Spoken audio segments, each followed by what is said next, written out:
Hello everyone and welcome back to The Crow. I'm Lauren Ballard, the Multimedia editor for the Chanticleer. The Crow is our podcast and here we will briefly discuss and go behind the scenes on the stories that were published this past week. And this past week we had our correspondent Priscila Cox do a couple of different stories, one that's about to come out by the time this goes up. Yeah. But Priscila, what did you talk about this week? What did you write? Oh my gosh, I actually had like 2 stories this week, so that was really cool. The first one that I covered, it's gonna be get published later. It was the jazz band is going to Brazil. Mm-hmm. That was crazy to learn. I was like, oh my gosh, wait, what? So yeah, that was really interesting, just interviewing those students and getting their perspective on that, and then getting to talk to Dr. Andy Navala about the ins and outs of how the students were been fundraising and all the behind the scenes and work I had no idea was happening. Mm-hmm. So that was really cool, all the concerts they did, and then the logistics of getting the JSU Foundation, talking to them, and just seeing how many people care and are involved, and the students as the trips and their well-being and everything was really touching. I was like, oh my gosh, they care about us. Right. We're not just numbers. We're not a statistic, guys. Yeah. So that was just really sweet, and just seeing every the different perspectives on students of going on the trip. Some people are approaching it from of course it's Brazil, hello, yeah. Tourist destination number 1. People always were talking about oh my gosh, we're gonna go see this Jesus statue. I don't know what the Jesus statue is, but we're gonna go see it. And yeah. I'm that's so funny. And then people who are more from the networking side, which is really interesting, because you are connecting with different universities in Brazil and the music majors that are in Brazil, and just getting talked about them and the networking stuff. And then people are just oh yeah, we're gonna have master classes with these professionals and get to have a one-on-one. So that perspective was really interesting too. Mm.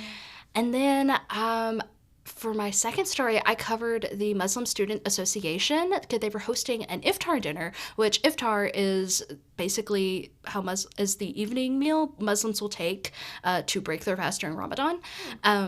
So I got a lot of just interesting cultural and just religious stuff from that, and getting to actually attend an event. I haven't ever really attended an event and covered, and much less done photography. So that was an entirely different aspect, I guess, right. of journalism, because I've done photography, but never in the photojournalist sense. So being comfortable, having to learn to be really comfortable really quickly with getting up and close with people. Mm-hmm. Be hey, is it okay if I just start snapping photos of your face, right. and what you're doing? Pretend I'm not here. So that was really funny. And actually, I wasn't assigned the story. I had a student reach out to me, so that made me feel like a real journalist. I was like, oh my gosh, people know I write, and people want me to write about them. Shout out to Sharon Radim. He's really cool. Ramin. He actually reached out to me on Snapchat and was like, hey, I know you write and stuff. There's this event I think would be really cool if you want to cover it. And I was like, oh my gosh, especially because I feel it's really not it's a new organization, and it's also a religious organization that isn't Christian, especially on campus. Mm-hmm. Having that minority voice. And also, so many people went to this, and just, it was so hot in that conference room. Goodness. There were so many people. Where was it at exactly? It was in the Houston Cole Library. It was in the conference rooms, that big conference room. So it's, 11A and 11B something, combined in that space. So it was so many people, and there was, no seating by the end of it. All the food was, gone and everything, but, it was so much fun. Everyone was just, talking. The MSA members were talking about, Islam and, what Iftar is, and just, all the details about that. And then we had a lot of Christian students who were, talking about that. They also had this really interesting segment because they've done Iftar before, but this one was a bigger scale and a lot more people. Mm-hmm. And they weren't actually expecting that, which is why the food ran out really quickly. Wow. But they had something called the Interfaith Dialogue. So they had one of the representatives from MSA talk about what fasting was from the Islam, how it works, all the stuff they go through. And then they had I think a Christian / Catholic student talk about Lent, and then we had a Hindu student named Kunal from the International House talk about what it means in Hindu, the eating restrictions, stuff like that. And just that created a really interesting conversation. And I noticed a lot of students, there was like this Baptist student talking to one of the MSA members, and they were like, yeah, so this is like what baptism is. This is like our perspective on this. And it was just like a back and forth. And I loved that healthy dialogue, especially the political times we live in now. Right. It's so important to just like have a conversation. It's like, yeah, no, they're just students like we are. We're all just students at this campus. We go to the same places to eat. We like go to the same classes. Like, you're my classmate and my peer, and just having this place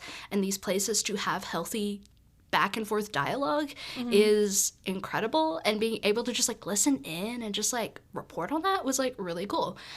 Even like as a Christian, I was like, oh no, this is just like really interesting to learn about, and it's something I would have never been able to learn about or even like look or cover had I not been in like the Chanticleer.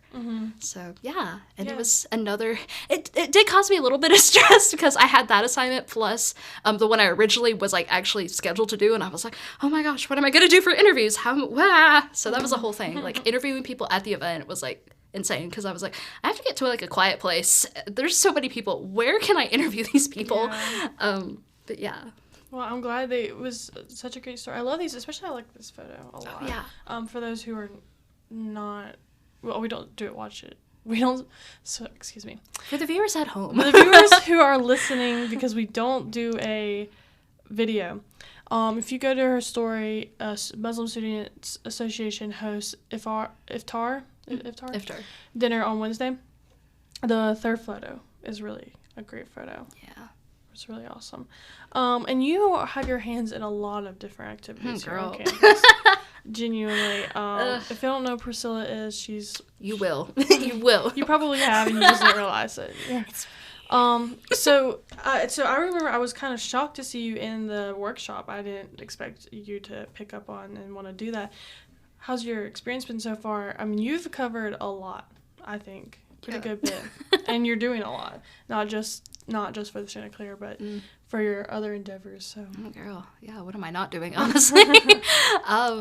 Yeah, I just really want to do Chanticleer because I want to do more stuff like this, like the MSA event, or even like the jazz event, because like these people put in, college is such a big thing, even though Jacksonville, like, I guess by comparison to like SEC schools isn't like that big, but it's really, like, I remember coming freshman year and thinking, like, oh my gosh, like, it's really isolating. Like, you just feel like you're one in 1,000, 10,000 students, and you feel like you just kind of don't matter, and people don't really listen to your voice. So having, like, the Chanticleer and other student media being able to give voice to places and people and events and all of these behind the scenes and all this labor and everything that goes into these little events, and not even like little, like the Brazil trip, like I had no idea that was happening. Like, I don't know if anyone else from like outside of like the music department or even the jazz department was like aware of that. Like I was talking to like my other music major friends, and I was like, hey, do you know about the trip to Brazil? And they're like, there's a trip to Brazil. I'm like, aren't you in the music department? She's like, yeah, but I'm not in jazz. I'm like, crazy stuff. Like, and there was just so much planning and logistics that I was like, whoa. And a lot of it, like, I don't know if I could even fit. I need like a documentary or something to like go through everything. But just being able to like cover that was like super meaningful, and I was like, I want to do more of that. Like, I'm not a digital journalism, that's not my concentration or anything. I'm a PR and ad girl, but I see so many of these stories out, like, because I'm in everything. So I see like all of these different organizations or people I know have like all of these things and they don't get covered. I'm like, I want to be able to cover that and just be like, hey, you know, because there's going to be people who are in those organizations or like want to see those organizations, and maybe they don't like get to hear about it, or they don't think they're represented, but like we totally have those things on campus. Like, I remember my freshman year, I didn't know like we had like El Latino, and I was like, oh my gosh, as a Latina, I was like, oh my gosh, I wish I knew about this sooner so I could have gotten more involved. And maybe if there was like more like a story about that, I would have been able to like see like, oh, that's me on campus, that's my people, and I could like learn more about that and get like more engaged. And yeah, that's what I really love about the Chanticleer. I'm able to engage with so many people, and so many people are able to like engage with each other and like, again, have those healthy dialogues and be able to feel a little less isolated, I think. Yeah, more connected. Yeah. I agree.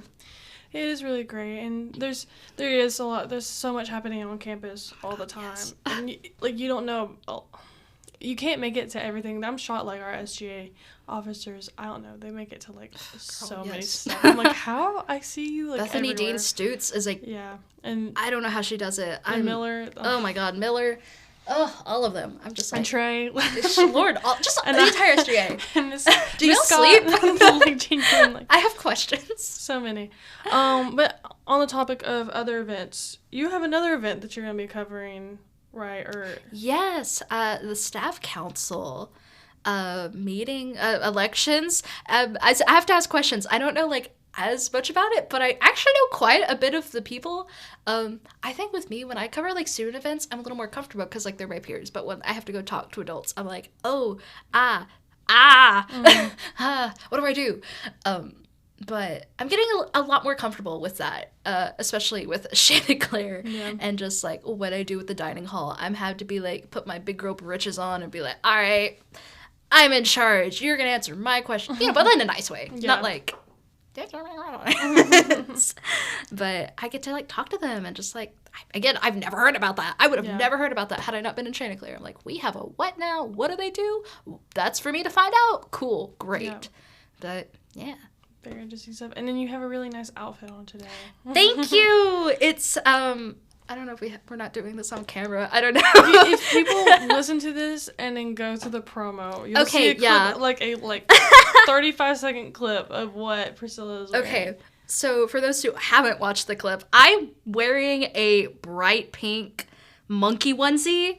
It does come with a cute little tail, and I can wiggle it. It's really cute. It's also like an extra large. So I'm being like swallowed by this like pink monstrosity. But I'm gonna be going probably like right after the podcast. I'm gonna go to the Pinocchio play. It's Pinocchio and the Tiny Pink Monkey. The theater department has been working super hard on. And part of my honors forum class, I got to like help make some props and just like be really involved with like the theater and just get to see like the behind the scenes. And I'm like, this is so cool. Theater is such a magical, whimsical place, but also there's so much blood, sweat, and tears into this. Oh yeah. So and then just getting to see like my theater friends, like how they've I guess evolved, or like from like early rehearsals to even to the auditions, and then seeing the people I saw audition now like on stage with these beautiful costumes and like these low-key kind of like elaborate puppets. There's this one puppet I'm like so hyped out. It's a shark puppet. It's ginormous. It requires 3 people like holding sticks with, and there's like it's held together with like this 3 hula hoops as like the skeleton, so it's like really big but also like relatively light. So it's kind of like those like Chinese dragons at parades a little bit, but it's ginormous and it just pops out of nowhere. I'm like, oh my gosh, this is insane. I saw this puppet when it was just like being built in the workshop. Yeah. But yeah, that's why I'm wearing pink, because I like some whimsy in my life. I don't just work, I like whimsy. Yeah, I know some people that are working on it, and I'll be like, oh well, I can tell you've been working hard. Thank you so much, Priscilla, for being here today and talking to me about your stories. Yeah, no problem. Can't wait to have you back. Yay! All right, now I'm here with our correspondent, Hayden Medley, to talk about a really fun, and like I said, I think I said this last time, we always give you like really fun stories. And Thank God. I'm so glad you cover them. But what did you cover this past week? And it's actually number 2. Wait, it was number 4, but it was higher. It's still up there? Yeah, it's still up there on our top stories, and it's been March 11th is when this came out. So I covered this tour that the JSU Field School does every now and then. I don't know if they've done this one specifically multiple times, but I know this one, they do it through the Field School, and it was basically just Dr. Harry Holstein, emeritus professor of anthropology here at JSU. He led this tour where he showed us all these sites up in the Chocolaca mountain area, a bunch of sites that he himself has actually discovered, or friends of his that he's been, put on the case, stuff like that. Got you. But it's basically just these really cool rock formations that have been made over time, typically by Native Americans. That's kind of the conclusion that he talked about in a lecture. Before we went along, he was like, "There's a bunch of conclusions, but I think the main one that we've come to is that it's Native Americans." But he was basically just explaining the significance that they have. and like why certain rocks were made in certain shapes, what that meant. We got to go and like try to discover some on our own that he was like, obviously he knew where they were, but he was like, I'm going to let y'all try to find them now. Yeah, it was really fun. It was it was really long. It was about 6 hours that the actual hike was. But yeah, that's what I covered. Wow. So what was like one of your, well, let me ask this first. You had some struggles before this, which I don't think a lot of people know. Obviously no one knows who read this story about the struggles you went through to get on this Let me tell you something. You told me about the thing, and then in workshop on Monday, because the actual tour itself was on that following Saturday. But on Monday, I was trying to like register. I went on the events calendar. I was like, oh, I have to register. It's like a ticketed event kind of thing. You didn't have to pay anything. It was free. Thank God. It was really, really cool opportunity that they did this for free. But I had to go on the website and like sign up for it. I go on the website.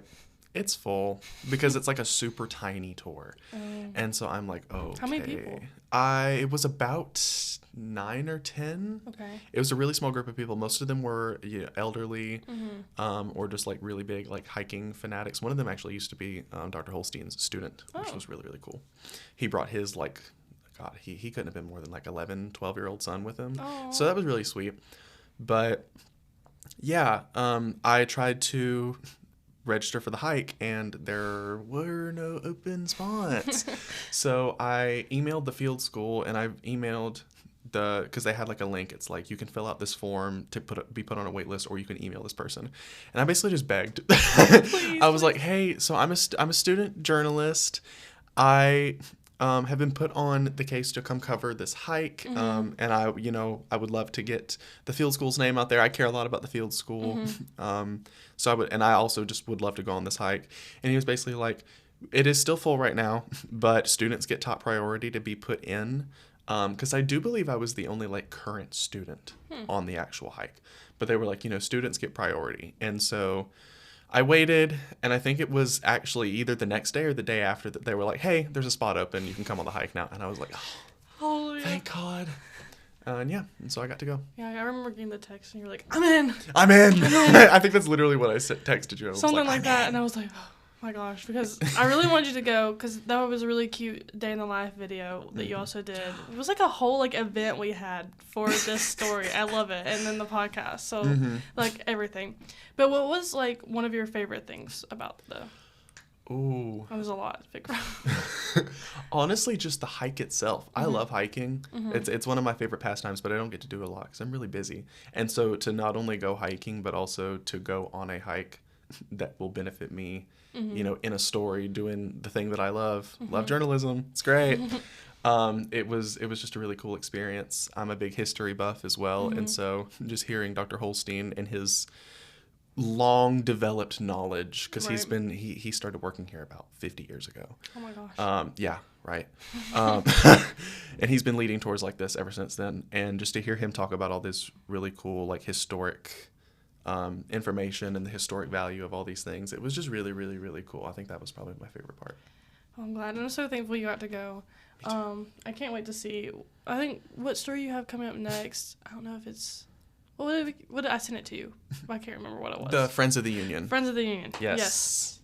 Which will also be very interesting because I don't know much about it, and a lot of people don't. I did. Yeah, I think I saw a flyer about it, and I was like, Anna Kate, we should probably do something. So another interesting one for you, and they'll keep coming. And thank you for being on today. I really appreciate it. Absolutely. All right, and finally, I'm here with our correspondent Matthew Parker to talk about some bowling things, a big bowling thing, I guess, that happened that you covered. So what happened with bowling? So the bowling team, they are headed into the postseason right now in the Conference USA Championships, but none other than head coach Shannon O'Keefe got her 1,000th win as a coach. Wow. And they're having a terrific season, and I've written a good story up on that, and her husband, Brian, they've done a terrific job, leading this bowling team, and so they've been pretty awesome to do what they've done so far here at Jacksonville State. How long have they been the coaches for? They came in the fall of 2023. Wow. And it's only been 3 years. And they've Going on the third year, and they've done some unprecedented things. Wow, that's crazy. Because I know they've been winning a lot. I think we talked about this last time you were on, about how many ones they've been winning. So big accomplishment for them, our bowling team. We're proud of our bowling team. Oh yeah, no, the bowling team has been pretty good, and just a couple of days ago they got ranked the number 1 unanimously in the Coaches Association. I think it's the National 10-Pin Coaches Association, and they're headed into playing against Valparaiso today at 1:00 for the Conference USA Championship. So Wow, which I don't know if this will go out today, but it is Wednesday the 18th. So we'll see how that goes. yeah, I'm sure they'll have a couple of good ones, and I'm sure they'll have a good run for the championship for sure. Hopefully. We need nationals again. And then another thing, again, you know all about football. You're in the football world. So, guys, if you don't know, Matthew, what do you do? You work for them? So I do video. I do coaches video for the football team. So I'm always, up there in the facility and knowing the ins and outs of that place. So, yeah. Football. Anywho, so what happened on this last Thursday? They announced something that was pretty crazy. So Conference USA, we've been waiting for forever, it feels like, but they finally released our schedule, and we've got a couple of games. So we have 12 games. 6 are going to be at home, and then 6 will be on the road. Our first game will be up in Fargo, North Dakota. We'll take on North Dakota State. There's a lot of rich history with that because the last time we played them, we lost into the FCS National Championship. And it will be back at home for a home opener against Eastern Kentucky. And it will hit the road again to go play Ohio, who we played last time in the Cure Bowl, not this past year, but the last year before I came on. And then we'll be at home versus Georgia Southern, which that'll be a nice game to have. And I'm not 100% sure that might be a homecoming game. I don't know. We'll see how that plays out. And it will hit the conference stretch. We'll have our home game on October 1st. I believe that starts our weekday Conference USA games. We'll play FIU at home.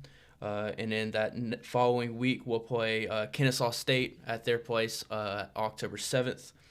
And then we'll have a bye week, and then we'll travel to New Mexico State on October 21st. That'll be a good one. And then first time we'll play Missouri State at home on October 28th. That'll be a home one. So we'll have 2 home games during that span, and then 2 away games, which we'll just get through it. And then we'll be at home versus Louisiana Tech, and Louisiana Tech's got some issues going on with. I was just about to ask. Yeah, they got some issues going on with Conference USA and the Sun Belt, but it doesn't matter who we schedule on our on our schedule. We'll play whoever we got to play, and we'll do our best chance to win for sure. And it doesn't matter who it is, If it could be, Alabama for all we care, we'll go and play the best football we can, and then we'll hit the road back again against Western Kentucky on the 14th of November. And then for senior night, we'll play Sam Houston State here. And then to round off the season, we'll head up to Delaware to take on Delaware. Wow, that's crazy. A lot of traveling. Oh, yeah, a lot of traveling. It's going to be a good season. I feel like we'll be pretty good. Coach Kelly's been getting the guys right pretty good for the spring. And so, yeah, it's been pretty good so far. We're proud with how our schedule fanned out, so. Well, thank you so much for being on today, Matthew. I appreciate it. Appreciate you. Thank you. That's all for The Crow. To stay up to date with JSU news, make sure to check out our website at jsuchanticleer.com and follow us on Facebook, Instagram, and TikTok at JSU Chanticleer.